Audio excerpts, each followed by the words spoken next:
Sexto, os filhos do Sr. Reeves estavam transportando madeira no domingo.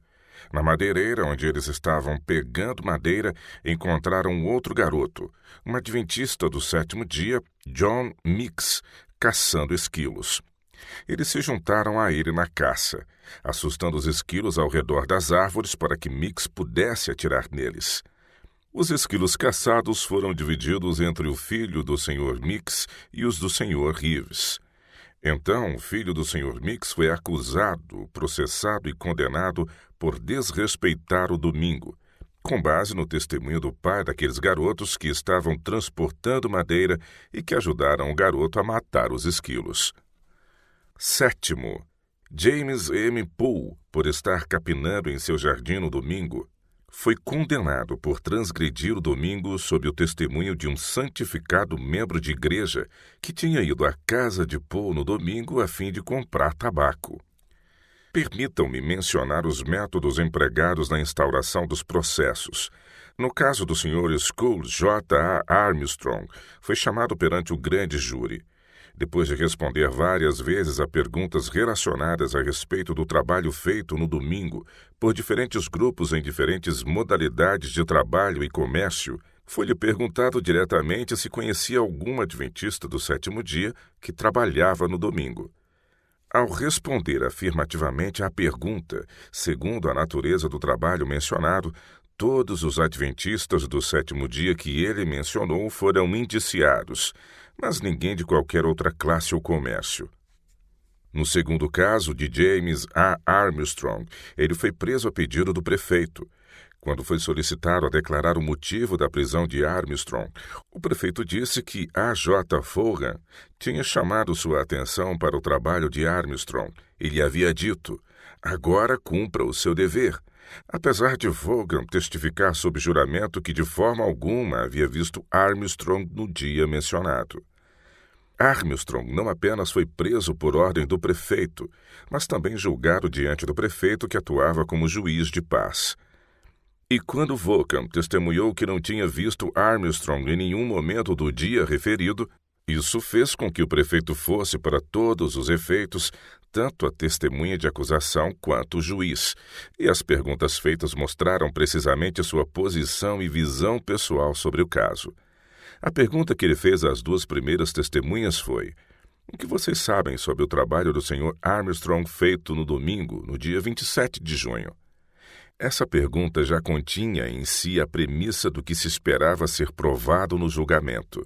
Isso é suficiente para mostrar o modo de operação desta lei dominical proposta nesse projeto de lei aqui no Senado. Há muitos outros casos, todos na mesma direção, mas no decorrer de toda essa lista de casos, só vemos registros de como pessoas que realizavam trabalhos honestos em suas propriedades pessoais, de uma maneira impossível de fazer mal a qualquer alma nesta terra, foram indiciadas, processadas e condenadas mediante a apresentação de provas da parte de homens que, caso houvesse de fato algo de errado em cada situação, eram mais culpados do que os acusados. Se a perseguição religiosa puder ser mais claramente demonstrada do que tem sido nesses casos, esperamos jamais ver tal demonstração. Pode-se perguntar por que não foi feita nenhuma apelação. De fato, uma apelação foi dirigida à Suprema Corte do Estado no primeiro caso julgado. A decisão do Tribunal de Primeira Instância foi confirmada num parecer que se encerra com estas palavras: o argumento do recorrente, então, se resume a isso. Por ele acreditar conscienciosamente que lhe é permitido pela lei de Deus trabalhar no domingo, ele pode violar com impunidade o estatuto que declara ser ilegal o trabalho nesse dia. Contudo, uma crença religiosa de uma pessoa não pode ser aceita como justificativa para que ela cometa abertamente um ato considerado criminoso pela lei desta terra. Se a lei é severa demais, como ocorre às vezes, a solução se encontra nas mãos do legislativo. Não é da alçada do judiciário passar por cima da sabedoria ou dos posicionamentos da legislação. Esse é um assunto que deve ser levado aos membros do setor legislativo, e o único recurso para reverter suas determinações é apelar ao eleitorado. Essa decisão da Suprema Corte possui o mesmo teor dos processos judiciais em outras cortes. Tal decisão outorga ao Legislativo toda a onipotência característica do Parlamento Britânico e, dessa forma, acaba com toda a necessidade de uma Constituição. Decisões tomadas apenas sob esse princípio são contrárias ao espírito das instituições americanas. Nenhum corpo legislativo neste país se estrutura segundo o modelo do Parlamento Britânico no que diz respeito ao poder. Neste país, os poderes de cada corpo legislativo são definidos e limitados por constituições. É prerrogativa das Supremas Cortes definir o significado da Constituição e decidir se um ato do Legislativo é constitucional ou não. Se a lei for constitucional, então ela deve permanecer, não importam quais forem os resultados. E a Suprema Corte é o órgão pelo qual a constitucionalidade ou a inconstitucionalidade de qualquer lei deve ser revelada. Mas se, como essa decisão declara, o Legislativo for onipotente e o que ele fizer deve prevalecer como lei, então não há nenhuma razão para a existência de uma Constituição. Um dos motivos por que o Judiciário é estabelecido é o da proteção aos direitos constitucionais dos cidadãos. Enquanto existir uma Constituição acima do Legislativo, que define e limita seus poderes e protege e assegura os direitos dos cidadãos, será prerrogativa da Suprema Corte se pronunciar sobre os decretos do Legislativo. A Suprema Corte do Arkansas, portanto, claramente abdicou de uma das funções essenciais pelas quais ela foi criada, ou, na pior das hipóteses, subverteu a própria Constituição do Arkansas. Seja qual for o caso, ela outorgou ao Legislativo a onipotência do Parlamento Britânico, uma atitude contrária a cada princípio das instituições americanas. Infelizmente, o estado do Arkansas não é uma exceção nesse caso, pois este é o procedimento habitual das Supremas Cortes ao sustentarem leis dominicais. Essas leis não podem ser sustentadas sobre nenhum princípio americano. A cada caso surge a necessidade de recorrer, e isso tem ocorrido com quase nenhuma exceção, ou aos princípios da relação entre Igreja e Estado do governo britânico, ou ao princípio britânico da onipotência do poder legislativo. Contudo, os princípios americanos estão muito acima e são muito mais avançados do que os princípios do governo britânico, pois admitem limitações constitucionais ao poder legislativo e não aprovam nenhum tipo de união entre Igreja e Estado. Consequentemente, leis dominicais nunca foram e nunca poderão ser sancionadas pelos princípios americanos. Que essa censura à Suprema Corte do Arkansas não é injusta, temos as mais claras provas. Os 3 juízes que na época compunham a Suprema Corte eram todos membros da Associação de Advogados do Estado do Arkansas.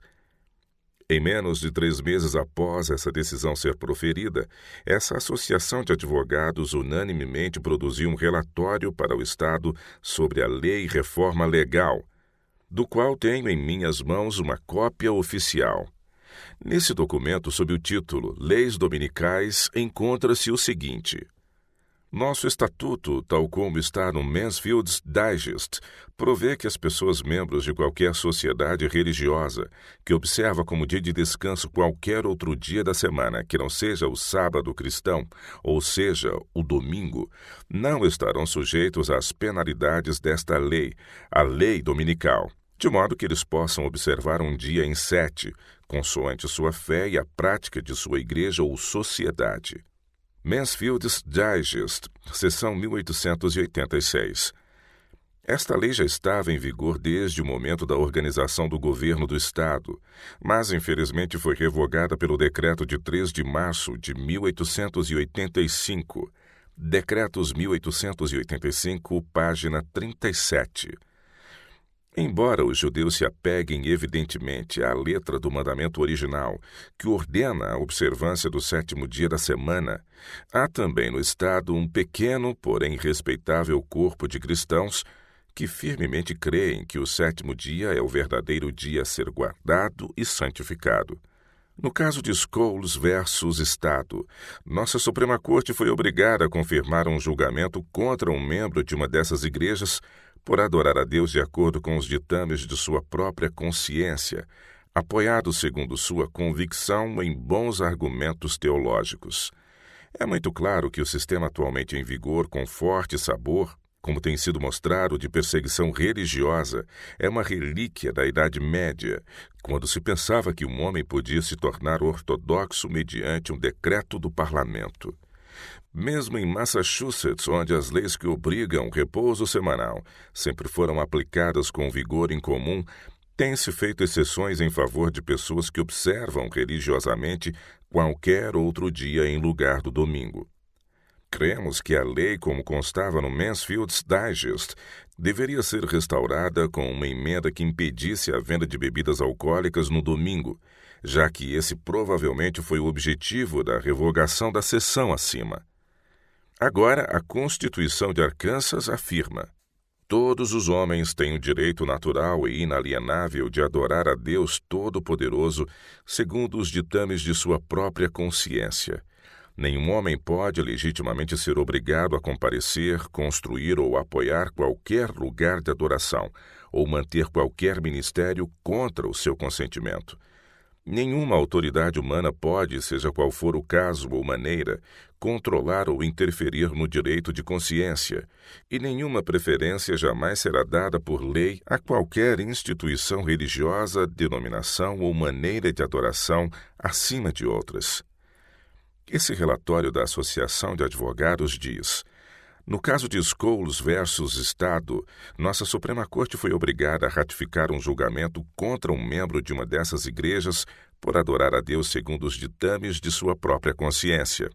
Os membros da Suprema Corte, também membros da Associação de Advogados, por meio desse relatório confessam que eles confirmaram um julgamento contra um homem por fazer o que a Constituição explicitamente declara ser um direito natural e inalienável de todo cidadão.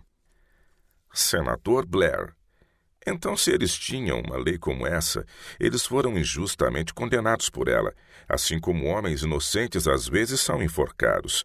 Mas você não pode argumentar que não deva haver nenhuma lei contra o assassinato pelo fato de homens inocentes serem às vezes executados. Trata-se de uma falha na administração da lei. Você não pode raciocinar com base nisso que não deveria haver nenhuma lei.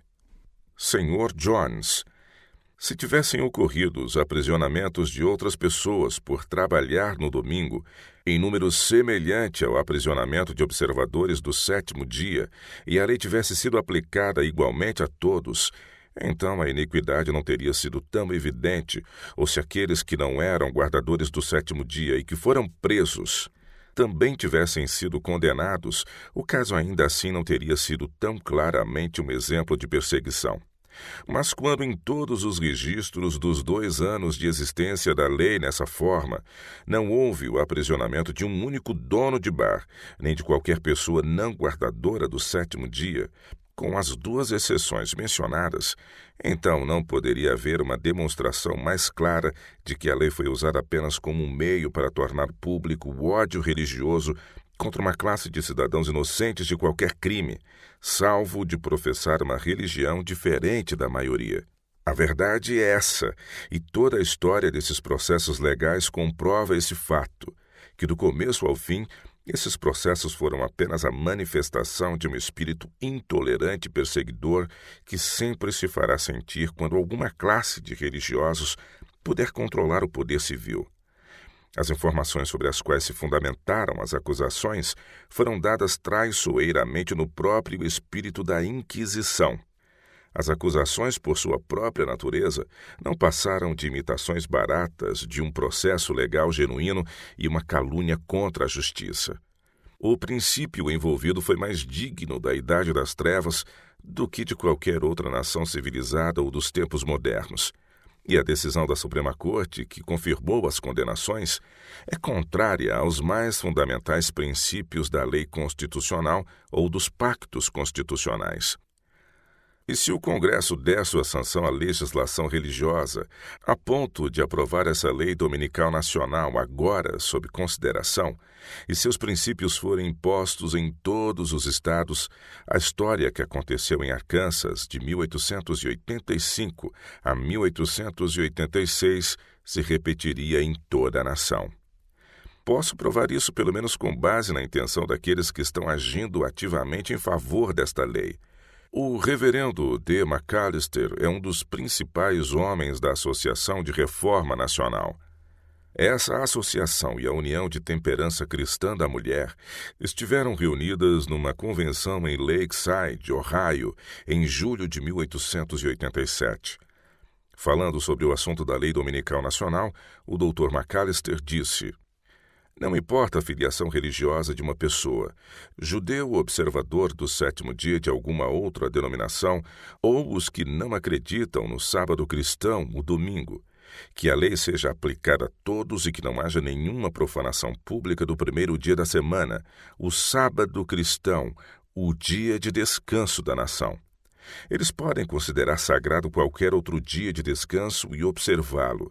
Mas o dia, que é 1 em 7 para a nação em geral, que ele não seja publicamente profanado por ninguém, seja um funcionário público ou um cidadão comum, elevado ou humilde, rico ou pobre." Então alguém do auditório declarou o seguinte: "Há uma lei no estado de Arkansas que obriga todos a observar o domingo, e o resultado é que muitas pessoas boas têm não apenas sido presas, mas perdido suas propriedades e mesmo a vida." A isso o Sr. McAllister respondeu friamente: "É melhor que alguns sofram do que toda a nação perca seu dia de descanso, o sábado cristão." Esse argumento é idêntico àquele pelo qual os fariseus no tempo de Cristo se justificaram por assassinarem a Jesus. Eles disseram: "Nem considerais que vos convém que morra um só homem pelo povo e que não venha a perecer toda a nação." João capítulo 11, verso 50. E então diz o registro sagrado: "Desde aquele dia resolveram matá-lo." João 11, 53. É por causa desses princípios descaradamente confessados pelos próprios homens que estão na liderança dos esforços para garantir a promulgação desta lei dominical em âmbito nacional, e por causa do efeito prático dessa lei em Arkansas e no Tennessee e até certo ponto na Pensilvânia. Sim, é por causa dessas coisas que dizemos aos senhores cavalheiros do Senado dos Estados Unidos: vocês não podem se permitir conceder a esses homens o poder que procuram na promulgação da presente proposta de lei dominical. O discurso do senador Crockett Lee foi proferido na Assembleia Legislativa do Arkansas, quando ele estava pedindo a restauração da cláusula de isenção, quando ele, de fato, estava pedindo por tolerância. Senador Blair: "Você sabe se esse jovem tinha dinheiro ou amigos?" Senhor Jones: "Dr. Lewis, você pode confirmar se ele tinha dinheiro?" Dr. Lewis: "O caso nunca foi relatado às outras igrejas pedindo auxílio. Não sei quanto ao patrimônio pessoal dele." Senador Blair: "Você não acha que se tratava de um homem excêntrico que permitiu que seu filho morresse e sua esposa passasse fome?" Dr. Lewis: "O caso não foi relatado às nossas igrejas do norte." Senhor Jones: "Sobre essa questão de excentricidade, vou dizer-lhe que John Bunyan passou 12 anos na prisão de Bedford, quando podia simplesmente sair se dissesse a palavra sim, concordando assim que não mais iria pregar." Senador Blair: "Era algo muito diferente exigir que ele dissesse que se absteria da realização de um grande dever em sua igreja. Ele pregava o Evangelho e não poderia concordar em não fazê-lo. Mas aqui está o exemplo de um homem que prefere deixar sua esposa e filho morrerem a não pagar 25 ou 50 dólares para sair da prisão e aí ter a oportunidade de trabalhar por eles." Senhor Jones: "Que tipo de lei é essa que obriga a consciência de um homem ter de escolher entre sua esposa e filho e o pagamento de uma multa de 25 ou 50 dólares? Mas suponhamos que ele houvesse pago a multa, saído e voltado ao trabalho novamente. Por quanto tempo ele poderia ter continuado a trabalhar?" Quando o próximo domingo chegasse, seria seu dever para com sua esposa e filho trabalhar para o sustento deles. Deveria ele trabalhar no domingo e ser processado novamente, e de novo ter que pagar uma multa de 25 ou 50 dólares? Por quanto tempo ele ficaria assim? Não há muitos fazendeiros pobres que podem separar, tirando todas as suas despesas, 25 ou 50 dólares toda semana e reservá-los para pagar multas regulares, para que assim tenham o privilégio de seguir com suas ocupações honestas em suas próprias terras. Mas alguém pode dizer que ele não trabalha aos domingos e assim não terá necessidade de pagar uma multa. Bem, se ele consentir em não trabalhar no domingo, estará concordando que um sexto de seu tempo seja roubado, no qual ele honestamente precisa trabalhar para sustentar sua esposa e filho. Roubar-lhe um sexto de seu tempo é justamente o que o Estado faz em tal caso. De duas coisas, uma: ou se trata de declarada confiscação, ou confiscação disfarçada em punição a ser-lhe aplicada mediante multa por se recusar a permitir que o Estado lhe roube um sexto de seu tempo. Ou ele aceita a imposição que o defrauda, ou então desiste de seu direito de adorar a Deus de acordo com os ditames de sua própria consciência e da palavra de Deus, renunciando assim completamente a seus direitos de consciência. Conclui-se, portanto, que as leis dominicais constituem uma invasão direta nos direitos da consciência. Mais do que isso, as leis dominicais são uma invasão direta não só do direito constitucional, mas do direito inalienável de adquirir posses e proteger a propriedade. Adoto aqui a linguagem da Suprema Corte da Califórnia, linguagem esta que jamais poderá ser contestada com sucesso. O direito de proteger e possuir propriedades não é mais claramente protegido pela Constituição do que o direito de adquirir. O direito de adquirir deve incluir o direito de usar os meios adequados para atingir esse fim. O direito em si seria imponente sem o poder de usar as necessárias circunstâncias. Se o legislativo tiver a autoridade de definir um tempo de descanso compulsório, estará extrapolando seus limites a ponto de chegar a proibir todas as ocupações em todos os tempos. O fato de a Constituição declarar um direito inalienável e, ao mesmo tempo, deixar o legislativo com poder ilimitado sobre ele, seria uma contradição de termos, uma provisão ineficiente, e provaria que a Constituição não passaria de mera barreira de palha, ineficiente para proteger o cidadão, ilusória e visionária, cujo resultado prático seria o de destruir e não de conservar os direitos que pretendem proteger. O legislativo, portanto, não pode proibir o uso apropriado dos meios de aquisição de propriedade, exceto se a paz e a segurança do Estado o exigirem.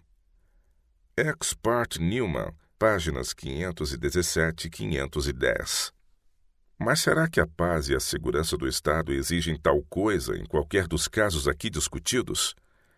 Será que há uma ameaça para a paz e a segurança do Estado se algum homem dedicar-se às suas ocupações de modo honesto, legítimo e louvável? Pelo contrário, é contra a paz e a segurança do Estado proibir tal coisa. Como já provei de forma conclusiva antes, se o Estado fizer isso, ele estará colocando ocupações honestas na categoria de crimes, estará tratando os cidadãos trabalhadores e pacíficos como criminosos, e premiando a ociosidade e a irresponsabilidade. Fazer essas coisas certamente significa estar contra a paz e a segurança de qualquer Estado. Fica demonstrado, portanto, que as leis dominicais são uma invasão do direito inalienável de adquirir e possuir propriedade. E se aquele homem do Arkansas tivesse obedecido a essa lei, ele teria renunciado a seu direito inalienável. Mais uma vez repito, como o direito de adquirir propriedade inclui o direito de usar os meios adequados para alcançar esse fim, e como tal lei priva um homem do uso desses meios durante um sexto de seu tempo, conclui-se então que se trata de uma violação do dispositivo da 14ª emenda da Constituição dos Estados Unidos, que declara que nenhum Estado privará qualquer cidadão da vida, liberdade ou propriedade sem o devido processo legal. Tudo isso, senhor, está envolvido na questão de saber se aquele homem deverá reconhecer a lei a tal ponto de até pagar a multa. Se ele o fizer, segue-se inevitavelmente que toda a sua propriedade será usada para pagamento de multas. Outra opção é ele escolher renunciar a seus direitos de consciência e permitir que 1/6 do seu tempo seja confiscado e, assim procedendo, perca certa proporção de sua propriedade, pois vale ressaltar para um cidadão trabalhador, tempo é propriedade. Mas se o Estado, mediante uma lei dominical ou qualquer outro meio, puder confiscar uma parte, ele poderá confiscar tudo. Quando então é que se deve começar uma resistência à opressão? Eu digo, na primeira situação em que isso ocorrer.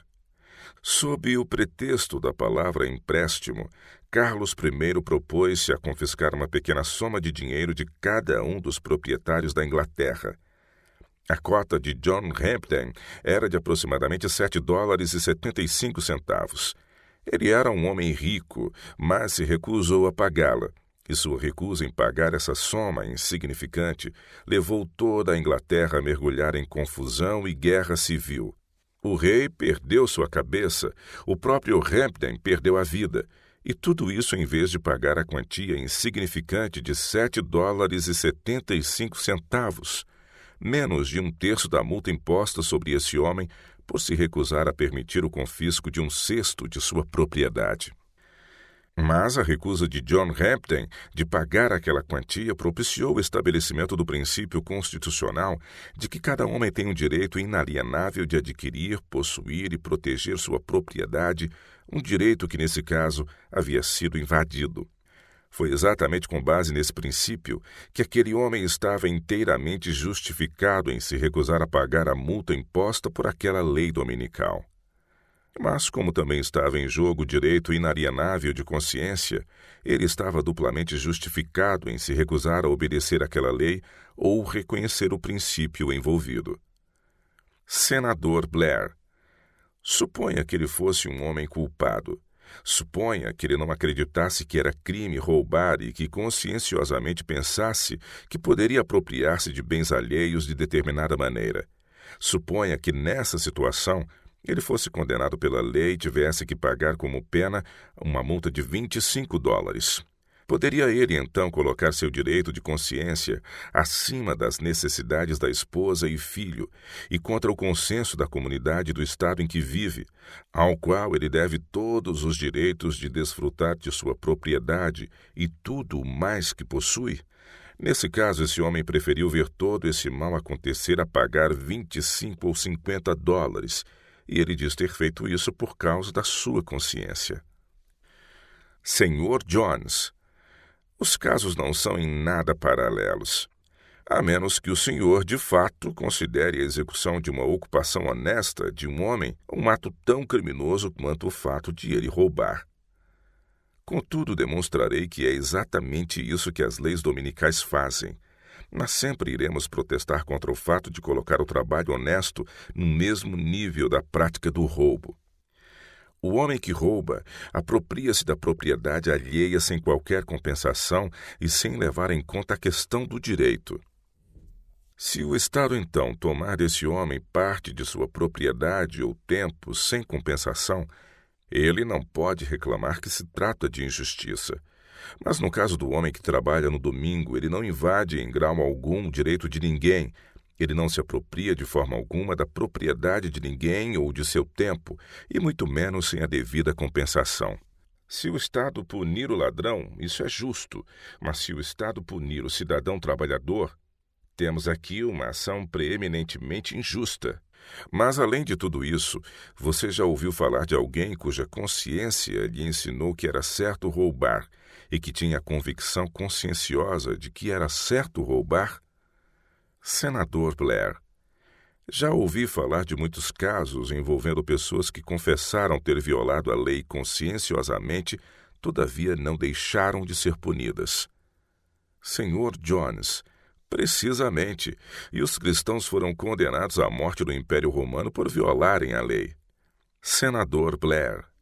Mas isso não responde à minha pergunta, e não é necessário que ela seja respondida. Senhor Jones, É correto que uma pessoa viole qualquer lei que invada seus direitos constitucionais, e é seu direito que ela viole conscienciosamente qualquer lei que invada seu direito de consciência. Deus declara inocente o homem que viola uma lei que interfere na relação entre o homem e Deus, uma lei que invade o direito de consciência. Considere os seguintes casos judiciais: o rei versus Sadraque, Mesaque e Abdenego, e o Estado versus Daniel, registrados em Daniel capítulos 3 e 6. O final do caso de Arkansas, conforme relatado pelo senador Crockett, foi que o pobre homem perdeu tanto a esposa quanto o filho.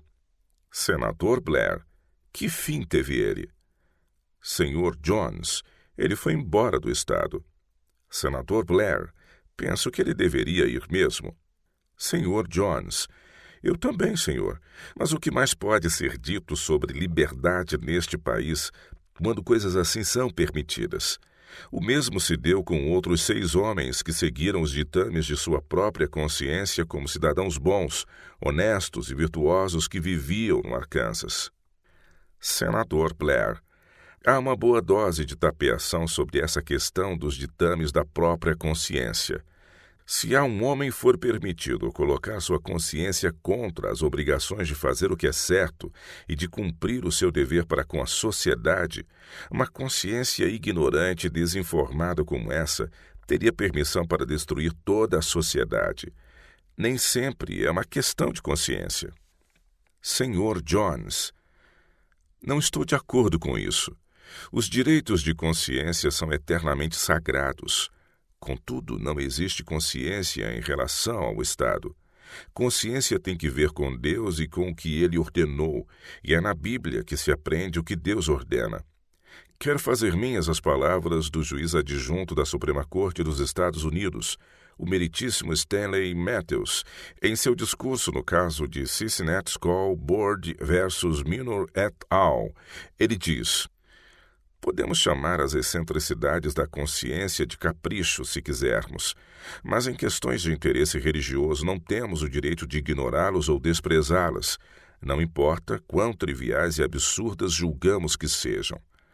Na época dos mártires da Igreja primitiva, os lictores e soldados romanos desprezavam e ridicularizavam o fanatismo que se recusava a conformar-se com uma insignificante pitada de incenso sobre o altar erguido para César, que reivindicava para si o título e a honra de divino ou para uma estátua pagã.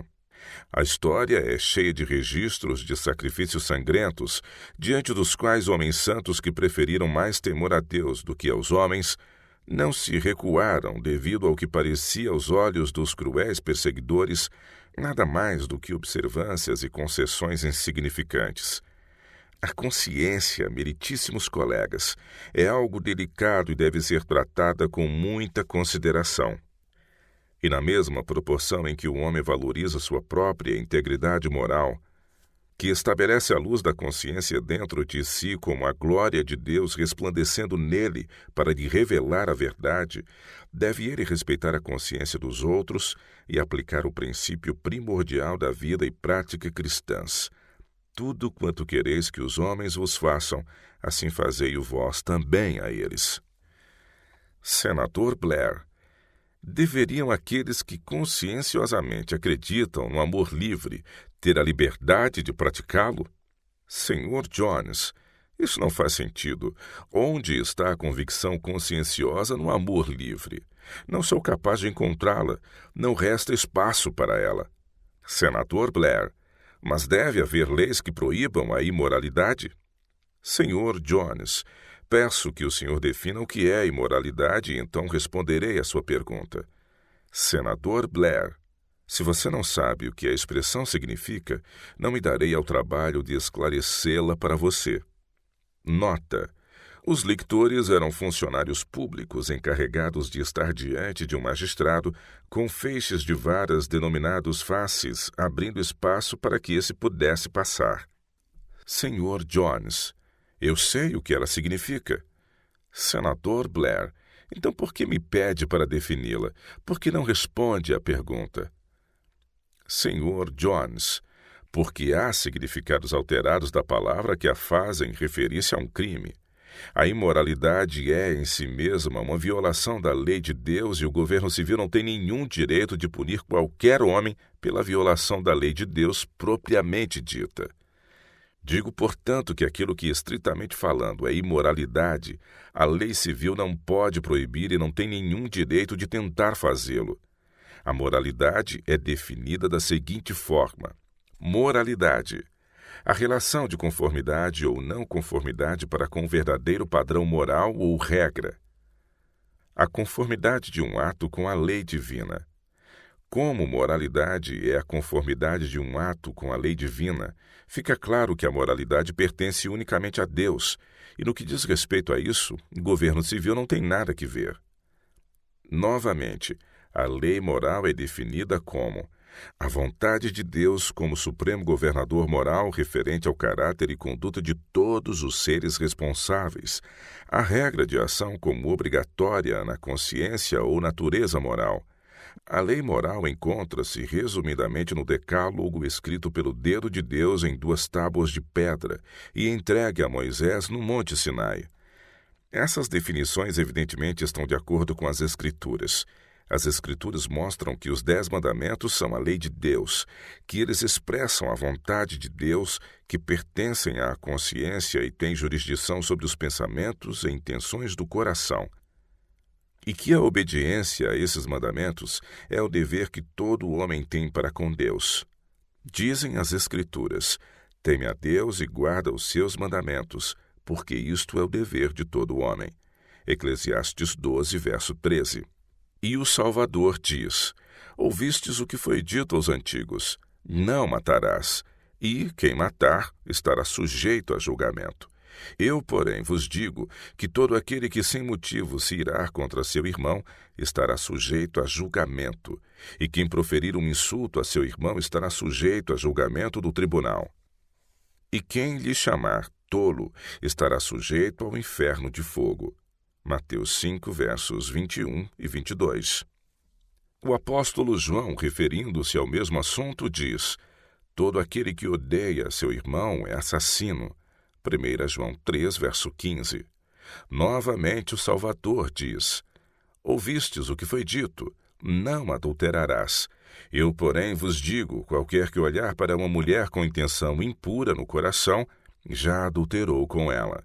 Mateus 5, versos 27 e 28. Outras ilustrações poderiam ser acrescentadas, mas essas são suficientes para mostrar que a obediência à lei moral é moralidade, que ela envolve pensamentos e intenções do coração e, portanto, dada a sua natureza interior, está fora do alcance ou do controle do poder civil. Odiar é assassinato, cobiçar é idolatria, pensar numa mulher de forma impura é adultério. Tudo isso é igualmente imoral e constitui violações da lei moral, mas nenhum governo civil procura punir essas atitudes do coração. O homem pode odiar seu vizinho por toda a vida. Ele pode cobiçar tudo que existe na terra. Pode ter pensamentos impuros com relação a cada mulher que olhar. Ele pode fazer isso a vida inteira, mas enquanto essas coisas estiverem confinadas a seus pensamentos, o poder civil não pode tocá-lo. Seria difícil conceber uma pessoa mais imoral do que um homem desses. No entanto, o Estado não pode puni-lo, tampouco tenta puni-lo. Isso demonstra mais uma vez que o Estado não tem nada que ver com aquilo que diz respeito à moralidade ou imoralidade. Mas vamos levar esse assunto mais adiante.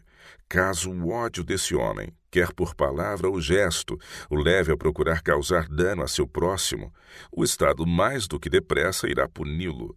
Se a cobiça desse homem o levar a pôr as mãos no que não lhe pertence, numa tentativa de roubo, o Estado não pensará 2 vezes para puni-lo. Se seus pensamentos impuros o levarem a tentar qualquer tipo de violência contra uma mulher, o Estado irá puni-lo. No entanto, tenha-se em mente que, mesmo nesses casos, o Estado não pune tal homem por sua imoralidade, mas sim por sua incivilidade. A imoralidade reside no coração e pode ser mensurada apenas por Deus. O Estado não pune ninguém pelo fato de a pessoa ser imoral. Caso o fizesse, Teria de punir como assassino o homem que odeia a outro e punir como idólatra o homem que cobiça e como adúltero aquele que tem pensamentos impuros. Digo isso porque, de acordo com o verdadeiro padrão de moralidade, o ódio é assassinato, a cobiça é idolatria e a impureza de pensamento é adultério. Portanto, fica claro que, de fato, o Estado não pune ninguém por ser imoral, mas sim por ser incivil. Ele não pode punir a imoralidade, mas sim a incivilidade. Essa distinção é estampada no próprio termo usado para designar o Estado ou o governo nacional. Ele é chamado de governo civil. Nenhuma pessoa, senão um teocrata, pensa em chamá-lo de governo moral. O governo de Deus é o único governo moral. Deus é o único governador moral. A lei de Deus é a única lei moral. Somente a Deus pertence o direito de punir a imoralidade, que é a transgressão da lei moral. Os governos humanos são governos civis, não morais. As leis dos estados e nações representam leis civis e não morais. Às autoridades do governo civil pertence o direito de punir a incivilidade, ou seja, a transgressão da lei civil. Não lhes cabe punir a imoralidade. Isso pertence somente ao autor da lei moral e do senso moral. Ele é o único juiz das relações morais dos homens. Tudo isso precisa ficar claro na mente de todo aquele que dispensar ao assunto a justa atenção. Essas reflexões se confirmam pela definição da palavra civil, que é a seguinte: civil pertence a uma cidade ou estado, ou a um cidadão em suas relações com seus concidadãos ou com o Estado. Assim fica claro que devemos a César, que representa o governo civil, somente o que é civil, e que devemos a Deus o que é moral ou religioso, e não a nenhum homem. A nenhuma assembleia ou organização humana pertence qualquer direito de punir a imoralidade. Quem quer que tentar fazer isso estará usurpando a prerrogativa de Deus. A Inquisição é a lógica inevitável de qualquer reivindicação por parte de assembleias humanas de poder punir a imoralidade, pois a fim de punir a imoralidade é preciso de alguma forma sondar os pensamentos e intenções do coração. O papado, afirmando ter o direito de obrigar os homens a ser morais e de puni-los por causa de imoralidade, tinha a cruel coragem de levar este maléfico princípio à sua consequência lógica. Com o intento de colocar esse princípio em prática, verificou-se ser essencial ter acesso aos segredos do coração dos homens. Verificou-se também que o diligente emprego de tortura iria extrair dos homens, em muitos casos, uma confissão completa dos desígnios mais secretos do coração. Por conseguinte, a Inquisição foi estabelecida como o meio mais bem adaptado para garantir o fim desejado.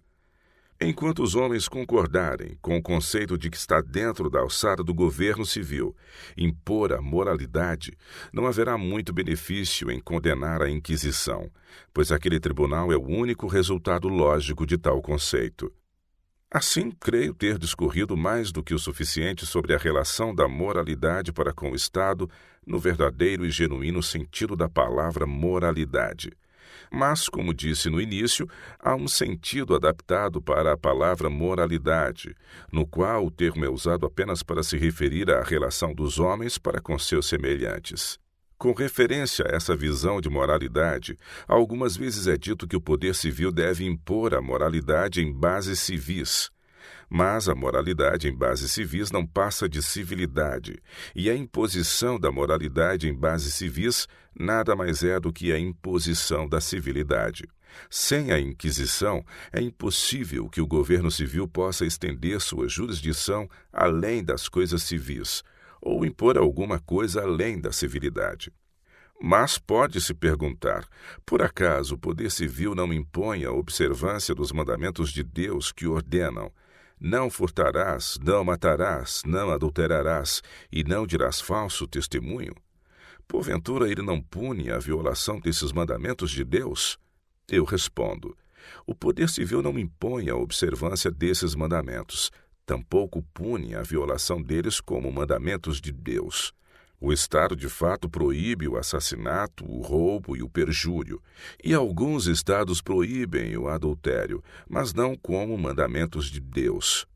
Desde os mais remotos tempos, governos que nada conheciam a respeito de Deus têm proibido essas coisas. Se cabe ao Estado a imposição dessas coisas como mandamentos de Deus, ele terá de ter conhecimento dos pensamentos e das intenções do coração, o que extrapola a jurisdição de qualquer poder terreno. Por meio de todas essas evidências, fica estabelecido o claro princípio fundamentado no bom senso de que ao governo civil pertence apenas aquilo que o próprio termo sugere, o que é civil. O objetivo do governo civil é civil e não moral. Sua função é manter a ordem na sociedade e fazer com que todos os seus habitantes descansem em segurança, protegendo-os contra toda incivilidade. A moralidade deve ser rendida a Deus, a civilidade ao Estado. A imoralidade precisa ser punida e pode ser punida apenas por Deus. A incivilidade precisa ser punida pelo Estado. E ele não é capaz de punir nada além disso.